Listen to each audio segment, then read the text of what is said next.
നിങ്ങളുടെ ഇഷ്ട പരമ്പരകൾ എക്സ്ക്ലൂസീവായി സൺ നെക്സ്റ്റ് ആപ്പിലൂടെ തികച്ചും ഫ്രീ ആയി ഇപ്പോഴേ ആപ്പ് ഡൗൺലോഡ് ചെയ്യൂ. അനന്തൻ മാഷ് മാത്രം ഇങ്ങോട്ട് വന്നു. മതി, ഞാൻ വന്നത് അച്ഛനെ കാണാനാ. വേറെ ആരെയും കാണാൻ എനിക്ക് അനുവാദമില്ലല്ലോ. അമ്മയുടെ തറവാട് സ്വന്തമാക്കാൻ പോകുന്നെന്നും എല്ലാവരും അങ്ങോട്ട് മാറാൻ പോകുന്നൊക്കെ അവിടെ നിന്ന് ഇവിടുന്നൊക്കെ പറഞ്ഞു കേട്ടൊന്നല്ലാതെ എന്നോടാരും ഔദ്യോഗികമായി പറഞ്ഞിട്ടില്ല ആൻറ്റി. ബാക്കി മരുമക്കളൊക്കെ ക്ഷണിച്ച് കാണുമല്ലോ അല്ലേ? അയ്യോ, അങ്ങനെയൊന്നുമില്ല. ആരെയും ക്ഷണിച്ചിട്ടുമില്ല, ആരും വന്നിട്ടുമില്ല. അച്ഛനും മക്കളും പിന്നെ രഘു മാത്രം ഉണ്ടായിരുന്നു എന്നാ ഞാൻ അറിഞ്ഞത്. അത് പോട്ടെ, ആൻറ്റി ഒന്ന് അച്ഛനോട് എന്ന് ഞാൻ വന്നിട്ടുണ്ടെന്ന് പറയൂ.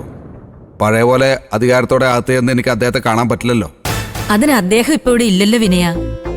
ബാങ്കിൽ പോണെന്നും പറഞ്ഞ് കുറച്ചു മുമ്പ് അങ്ങോട്ട് ഇറങ്ങി.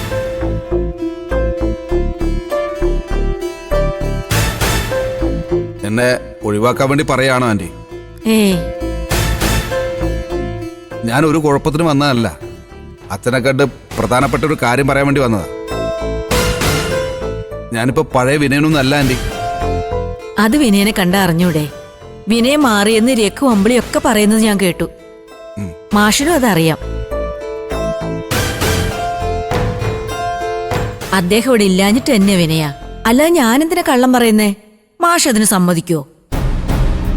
സോറി ആൻറ്റി, ഇപ്പോഴും എന്നെ എല്ലാവരും പഴയ കണ്ണോട് കൂടി തന്നെയാണോ കാണുന്നതെന്ന് കരുതി പറഞ്ഞു പോയതാ. അച്ഛൻ ബാങ്കിൽ പോയതാണെങ്കിൽ വൈകാതെ തന്നെ തിരിച്ചു വരുമായിരിക്കും അല്ലേ? അറിയില്ല, എന്നോട് വേറൊന്നും മാഷ് പറഞ്ഞില്ല. എന്തായാലും ഇത്രയും ദൂരം വണ്ടി ഓടിച്ച് വന്നതല്ലേ, ഞാൻ അച്ഛനെ കണ്ടിട്ടേ പോകുന്നുള്ളൂ.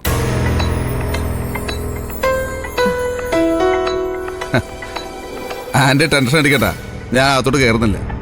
ഞാൻ ഇവിടെ ഇരുന്നോളാം.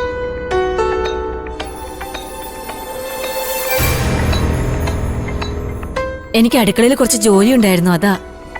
ആയിക്കോട്ടെ, ആൻറ്റി വേണമെങ്കിൽ വാതിലടച്ചോ, എനിക്കിവിടെ ഇരിക്കാലോ.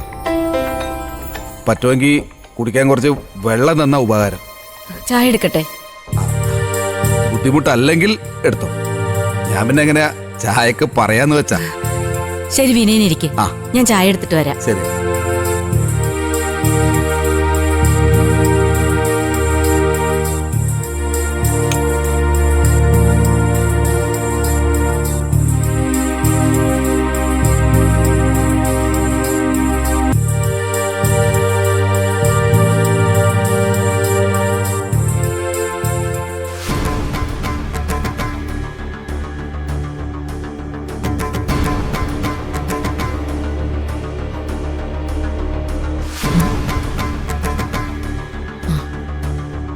അവള് കുളി കഴിഞ്ഞ് വരും മുമ്പ് ആ 1,00,000 രൂപ തപ്പിയെടുക്കണം.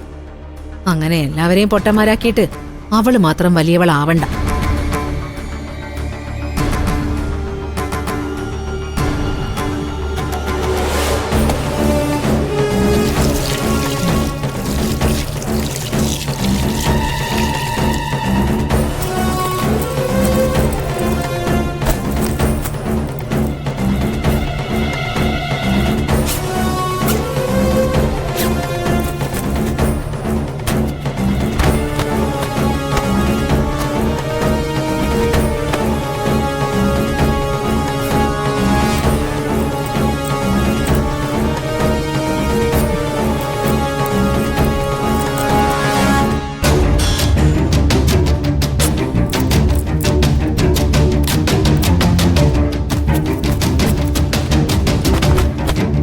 ഇവളിത് ഏത് തലയൊട്ടിക്കകത്താണോ കൊണ്ടുവച്ചേക്കുന്നത്?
ചെയ്യായിരുന്നല്ലേ? ഞാൻ കുളിക്കാൻ പോയ സമയത്ത് നിങ്ങൾ എന്റെ റൂമിൽ എന്താ തിരിയുന്നേ? നിന്റെ മുറിയോ? അങ്ങനെ നിനക്ക് മാത്രമായിട്ട് ഇവിടെ പ്രത്യേക റൂമൊന്നുമില്ല. ഈ വീട്ടിലുള്ള എല്ലാവർക്കും എവിടെയും കയറി ചെല്ലാനുള്ള അവകാശമുണ്ട്. ശരി, സമ്മതിച്ചു. അതെ, എന്റെ സാധനങ്ങളൊക്കെ ചേച്ചി എന്തിനു വാരി വലിച്ചിട്ട് പരിശോധിച്ചേ? അതിന് നിങ്ങൾക്ക് അവകാശമൊന്നുമില്ലല്ലോ. നിന്റെ സാധനങ്ങൾ എന്ന് പറയാൻ ഇതൊക്കെയല്ലേ? വേറെ നിധിയൊന്നും ഇവിടെ ഒളിപ്പിച്ചു വെച്ചിട്ടില്ലല്ലോ. പിന്നെ നിങ്ങൾ എന്താ ഇവിടെ തെരഞ്ഞെന്ന് പറ, അതെനിക്ക് അറിയണം. എന്താ ദയത്? എന്തിനാ ചേച്ചിയോട് ഇങ്ങനെ കയർത്ത് സംസാരിക്കുന്നേ? ചേച്ചി കണ്ടില്ല ഇത് കാണിച്ചു വെച്ചിരിക്കുന്നേ? എന്നെ കള്ളിയാക്കാൻ വേണ്ടി തൊണ്ടി മുതൽ തെരയായിരുന്നു അമ്പിളി ചേച്ചി. തൊണ്ടി മുതലോ? അതിന് നീ വല്ലതും മോഷ്ടിച്ചു വെച്ചിട്ടുണ്ടോ ഇവിടെ? ഉണ്ടോ? ആ, ഉണ്ടെന്നാണല്ലോ നിങ്ങളുടെയൊക്കെ വിശ്വാസം.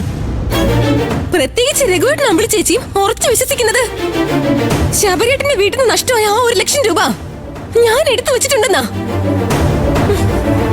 അതെ, എവിടെ പോവാ? അവിടെ നിക്ക്.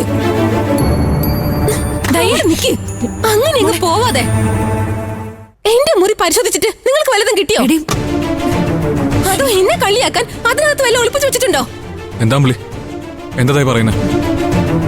ഞാൻ അവളുടെ മുറിയിലോട്ടൊന്ന് കേറിപ്പോയി രഘുവേട്ട. അവള് കുളിച്ചു വരുമ്പോഴേക്കും ആ മുറി ഒന്ന് തൂത്തുവാരി വൃത്തിയാക്കാന്ന് വിചാരിച്ച് ആ പെട്ടിയും പ്രമാണവും അങ്ങോട്ടും ഇങ്ങോട്ടൊക്കെ ഒന്ന് മാറ്റി വെച്ചതാ. അതവൾക്ക് ഇഷ്ടപ്പെട്ടില്ല. കള്ളം ഇവര് പറയുന്നേ, പച്ച കള്ളം. എന്റെ മുറി പരിശോധിക്കായിരുന്നു ഇവര്. ആ പൈസ ഞാൻ എടുത്തില്ലെന്ന് പറഞ്ഞിട്ടും അമ്പിളി ചേച്ചി അത് വിശ്വസിക്കുന്നില്ല. അതേടി, എനിക്ക് വിശ്വാസം ആയിട്ടില്ല. അതുകൊണ്ട് ഞാൻ കേറി പരിശോധിച്ചത് തന്നെയാ. മഞ്ചാടി ചോദിച്ചപ്പോ നീ 2000 രൂപ എടുത്ത് കൊടുത്തില്ലേ? നിന്റെ ഭർത്താവിന്റെ വീട്ടുകാരുടെ മുന്നിലേ നീ കള്ളിയാവാതിരിക്കാനാ ആ പണം നിന്റെ കയ്യിലുണ്ടോന്ന് ഞാൻ തെരഞ്ഞത്. ഉണ്ടെങ്കിൽ അത് തിരിച്ചു കൊടുത്തേ നിന്റെ തെറ്റ് തിരുത്താൻ. അതെ, എന്റെ കടമയാ, എന്റെ ഉത്തരവാദിത്വം. ഓ ശരി, സമ്മതിച്ചു. ബഹുമാനപ്പെട്ട എന്റെ പൊന്നു ചേച്ചി എല്ലാം പരിശോധിച്ച് നോക്കിയല്ലോ.